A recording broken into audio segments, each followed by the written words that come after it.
আমরা এখন একটা ক্রান্তিকাল এখনো পার করতেছি।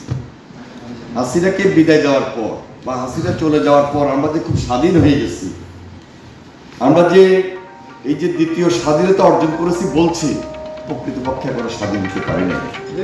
গভীর ষড়যন্ত্র চলতেছে।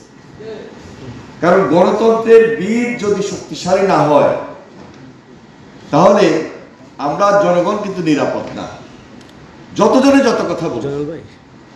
এবং দেশে একটা স্বাভাবিক প্রক্রিয়া নির্বাচন হবে, সেজন্য আমরা আন্দোলন করছি, সংগ্রাম করছি। সর্বশেষ জুলাই যে আন্দোলনটা হয়েছিল, আমাদের ছাত্র ভাইরা বৈষম্য বিরোধী বা মেধার জন্য যে আন্দোলন তৈরি করছে, সব একত্রিত হয়ে দেশে তো একটা বড় ধরনের আন্দোলন হয়েছে। শেষ পর্যন্ত হাসিনা পালিয়ে গেছে।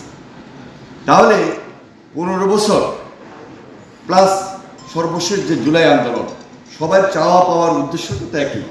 চাওয়া পাওয়াটা কি?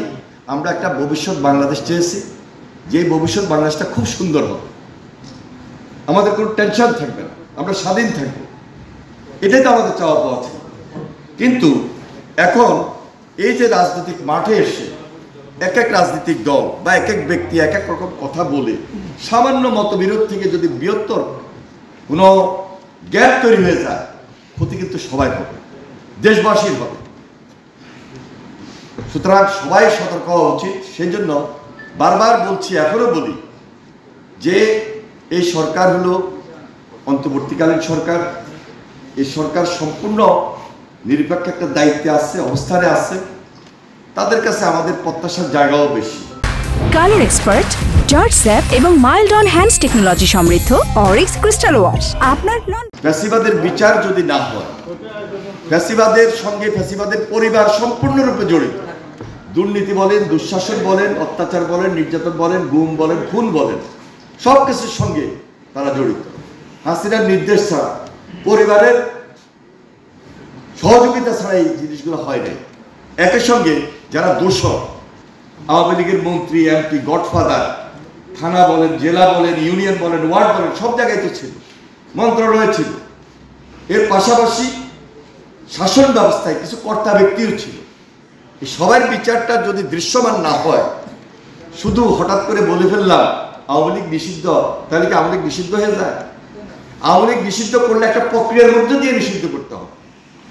সেই প্রক্রিয়াটা বিচারিক প্রক্রিয়া হতে পারে, আইনি প্রক্রিয়া হতে পারে, সবার আলাপ আলোচনার পরিপ্রেক্ষিতে একটা যৌথ সিদ্ধান্ত হতে পারে। এখন আমি বিচার করলাম না,